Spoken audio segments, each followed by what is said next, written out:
श्री श्री राधा रमणो जयति।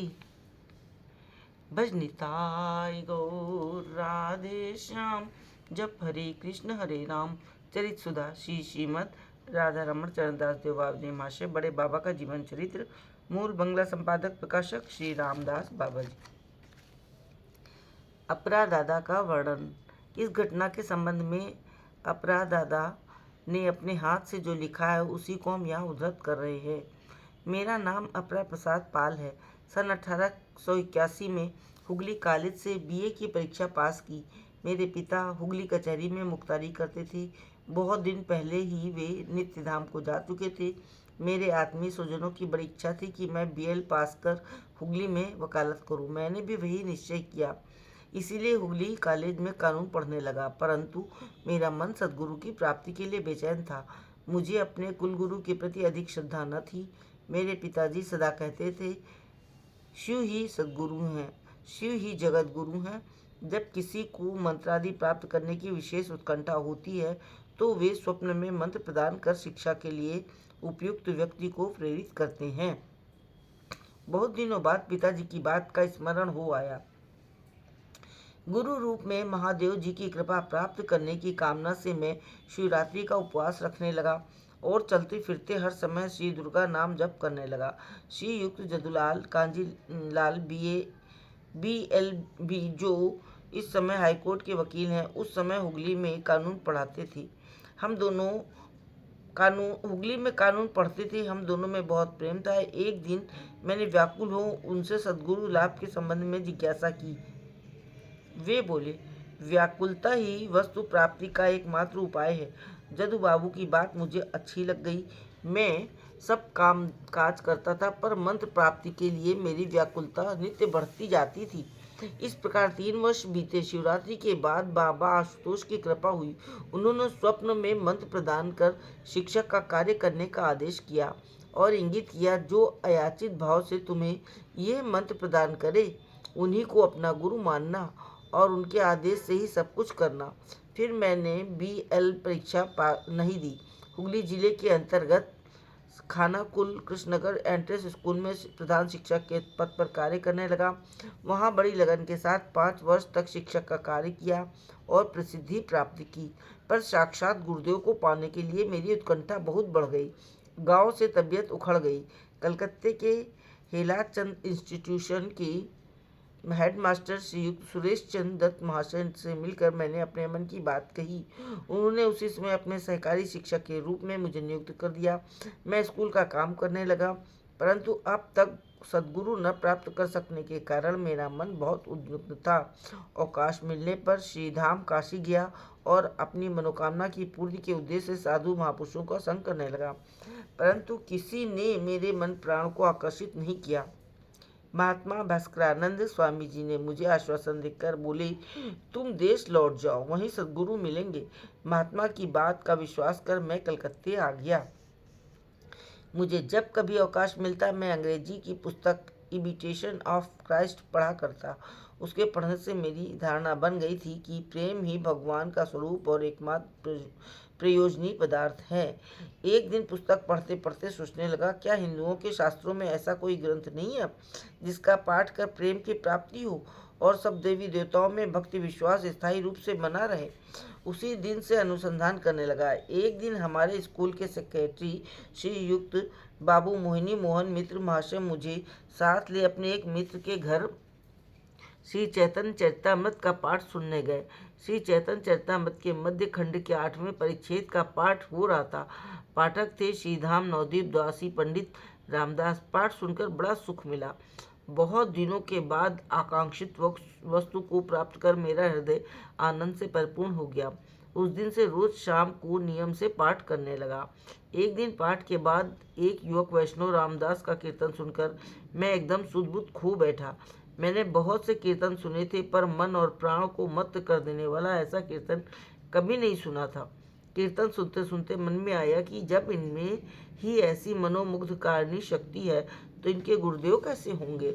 एक बार किसी प्रकार उनका दर्शन करने की उत्कंठा में दिन व्यतीत करने लगा। इस घटना के 10-15 दिन बाद सुना कि उक्त युवक रामदास बाबा जी के गुरुदेव पुरी धाम के बड़े बाबा जी महाशय दर्जी पाड़े के श्रीयुक्त जोगेंद्रनाथ मिश्र महाशय के घर आए हैं।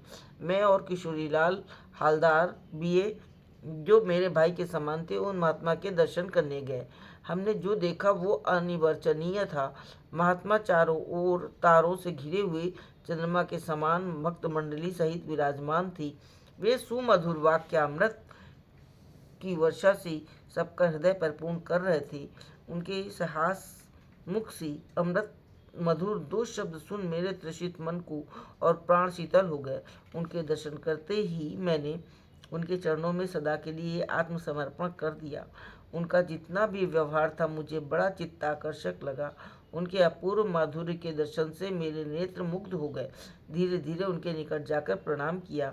उन्होंने अपने मधुर साहस मुख और सुधा विनिंदित कंठ से कहा, आप लोग क्या बहु बाजार से में मास्टरी करते हैं?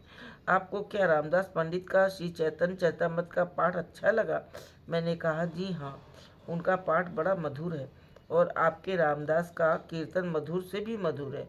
उन्होंने कहा, आप लोग बड़े भाग्यवान हैं और पूर्वत भक्तों के साथ भगवत प्रसंग करने लगे। हम लोग रात 10 बजे तक वहाँ रहकर घर लौटने के लिए बाध्य हुए, परंतु मन और प्राण मनो वहीं रह गए। दूसरे दिन स्कूल की छुट्टी हो गई। दर्जी पाड़े गया।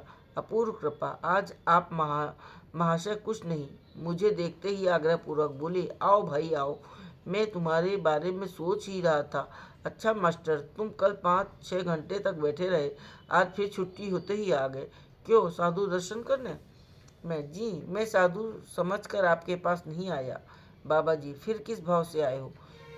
मैंने अपनी माँ से सुना था कि मेरे जन्म के पूर्व मेरे 2 भाई शैशव अवस्था में ही चल बसे थे।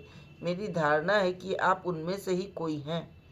ये सुनते ही उनका कंठ अश्रुकंप पुलकादि सात्विक भावों से पूरित हो गया। प्रेम से मुझे आलिंगन कर उन्होंने मेरे कान में वही मंत्र प्रदान किया जो मुझे स्वप्न में मिल चुका था। इस प्रकार सदा के लिए मुझे अंगीकार कर लिया।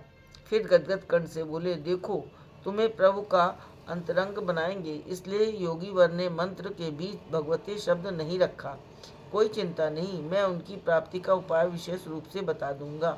तुम मेरे छोटे भाई हो, ये सत्य है, यही धारणा सदा बनाए रखना। महापुरुष के शीतल वक्षस्थल का स्पर्श पा मेरी न जानी कैसी अवस्था हो गई। सर्वांग में पुलक होने लगा। मन और प्राण अनुभूत अप्राकृत आनंद रस में निमग्न हो गए। जीवन भर के लिए मैं उनके श्री चरणों का कृत दास हो गया। मुझमें और कोई काम करने की क्षमता न रही। सदा बाबा जी महाशय के मधुमय संग में रहने लगा। एक दिन बाबा जी महाशय कांटाल बाग की हरिदास दादा के पास सदल गए हुए थे। नाना प्रकार का कीर्तन आनंद हो रहा था। मैं भी साथ था। अकस्मात मुझसे बोली, मास्टर, माला पहनने की इच्छा है? माला पहनने से क्या होता है? माला पहनने से क्या होता है मैं क्या बताऊं। माला पहनने से त्रिताप ज्वाला दूर हो जाती है। त्रिताप ज्वाला से छुटकारा पाना बड़ा कठिन है। यदि वो माला पहनने से ही दूर हो सके तो मालाओं की एक मोटी रस्सी मुझे पहना दीजिए। तब इन्होंने बालक की भांति मुस्कुराते हुए अपने गले की कंठी, हरिदादा के गले की एक कंठी और उपस्थित वैष्णव मंडली में से 3 के गले की कंठियां ले मुझे पहना दी। पहनाते हुए उन्होंने जिस भाव से कहा कि माला पहनाते ही त्रिताप ज्वाला दूर हो जाएगी, उससे मुझे दृढ़ विश्वास हो गया कि माला पहनते ही त्रिताप ज्वाला दूर हो जाएगी। किसी साधन भजन की आवश्यकता न रहेगी। माला पहनाकर एक व्यक्ति से बोले, मास्टर के तिलक कर दो। सुनते ही एक बालक वैष्णव ने गोपी चंदन द्वारा मेरे तिलक कर दिया। फिर करुणामय प्रभु ने हरिदादा के साथ मुझे निताई गौरांग मन से दीक्षित किया। मैं जैसे आनंद सागर में निमग्न हो गया। मेरी भावांतर देख मेरे कई ग्रेजुएट साथियों ने मुझसे इसका कारण पूछा। मैंने कहा, भाई, मैं कुछ नहीं जानता, एकमात्र गुरुदेव जाने। तब वे लोग उनके दर्शन करने गए। उन्होंने धर्म संबंधी अनेक प्रश्न किए और सरल भाषा में उनके उत्तर प्राप्त किए। मुझसे आकर बोले, अपर बाबू, आपके बाबा जी ऐसे वैसे वैष्णव नहीं है। सांख्य वेदांत की गोलियां खाकर बाबा जी हुए हैं। एक दिन मेरे एक बंधु ने उनसे पूछा, आपने इतना परमानंद कैसे प्राप्त किया? बाबा जी, भाई ये आनंद 4 पैसे में आता है। यह सुन सब लोग जोर से हंस पड़े। वे फिर बोले, देखो मैं हंसी नहीं कर रहा हूँ, सचमुच परम आनंद 4 पैसे में मिलता है। तुम बाजार जाकर 4 पैसे में प्रेमानंद दास की मनः शिक्षा और नरोत्तम दास ठाकुर की प्रेम भक्ति चंद्रिका खरीद लाओ और उनका पाठ करो। यदि तुम्हारा विश्वास है तो इतने में ही परम आनंद प्राप्त हो सकती है, परम आनंद की प्राप्ति हो सकती है। बंधु, विश्वास होना ही तो कठिन है। अच्छा विश्वास कैसे हो?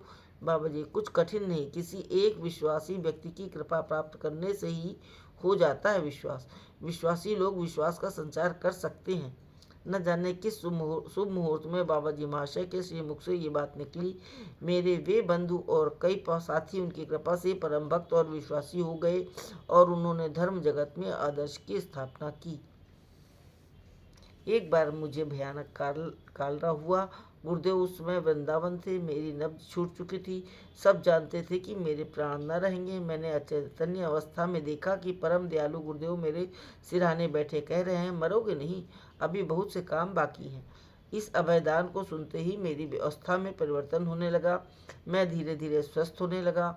इस बीच गुरुदेव श्रीधाम वृंदावन से कलकत्ते लौट आए।